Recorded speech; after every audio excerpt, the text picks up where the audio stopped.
Day in my life as a small content creator na nagpupursige para magkaroon ng sariling bahay. Naman mga mi, kung ganun agad yung bungad sa inyo ng pagbo-voice over ko, pero yun talaga kasi yung minamanifest ko at yun yung pangarap ko. Para at samahan natin ng manifestation yan, pero dapat sasamahan din natin ng sipag at syaga, pagpupursige at talaga namang papaldo tayo ngayong taon. Yes, claim it. Ayun na nga mga mi, back to reality na nga tayo. Ito na naman nga tayo sa paglilinis vlog. Dahil nga kailangan natin magpursige at alipin tayo ng salapi, ayan, kailangan mo nang mag-upload everyday. Wala nga talaga yung ngayong taon, yung patamad-tamad, mad content ka dyan. Tawa yung sarili.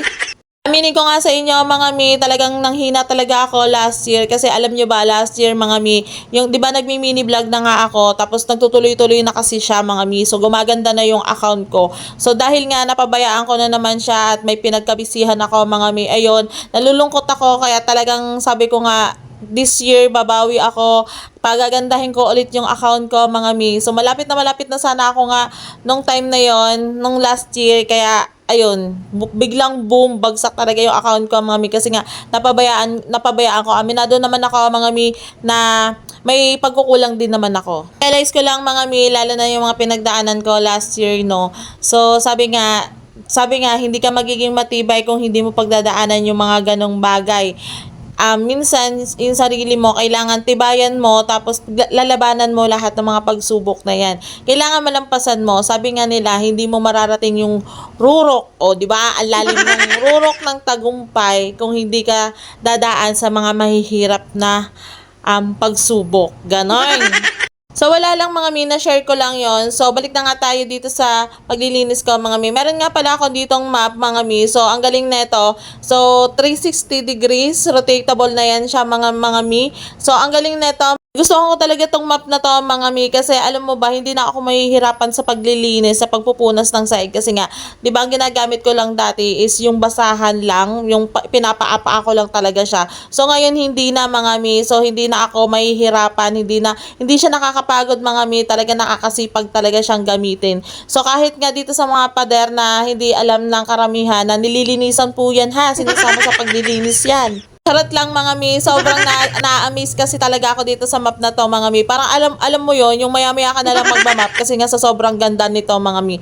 Yan, so hindi ako nahihirapan dyan. So hindi nga ako nakakaramdam ng pagod dyan mga mi. Alam niyo ba mga mi, matagal na nga sa akin tong map na to na naka-stack lang sa akin dito. Hindi ko talaga siya mga mi binubuksan, hindi ko talaga siya ginagamit. Kasi alam niyo yun, parang nangihinayang kasi akong gamitin kasi nga sobrang ganda niya. Tapos alam mo niyo ba mga mi, nakakatawa pa dyan kasi nag-start akong gamitin siya. Yung alam mo yung pakaramdam, yung parang ginanahan ka na lang talaga mag-map ng mag-map.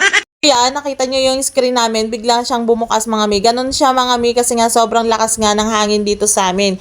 So nadadala niya talaga yung screen. Kaya pag gantong mga taglamig mga mi, sobrang lakas talaga makatipid sa amin ng kuryente kasi nga hindi na namin kailangan mag-electric fan. So sobrang lakas ng hangin niya kasi nga malamig na. Dadaldal ko nga sa inyo mga mi, so matatapos na nga ako mag-map dito. So ang galing talaga ng map nito mga mi kasi may nagsasarili na rin siyang linis mga mi, so hindi mo na kailangan pang labhan. So ito naman yung lock niya mga mi, para kung gusto mong naka-steady nga lang siya. So papakita ko nga sa inyo mga mi, ayan, naro-rotate talaga yan siya mga mi. So kaya hindi ka na mahihirapan mag-map dyan. Tapos natatanggal din siya mga mi, kaya ayan, nalalabhan mo din talaga yung basahan. Tapos pagkatapos mo siyang gamitin, pwede mo na siyang isabit. Tapos eto na nga yung, di ba, kitang-kita nyo talaga yung mga dumi mga mi. So eto lang yung daanan ng tubig mga mi. Kung pagtapos ka na map, so yan lang, tatanggalin mo lang yan siya, tapos yung nasa loob mga mi, yung malinis din na tubig, meron siyang malinis na tubig dyan, kaya talaga nakabukod talaga yung malinis tsaka yung dumi, yung maduming tubig. Tignan naman siyang mabulol mga mi.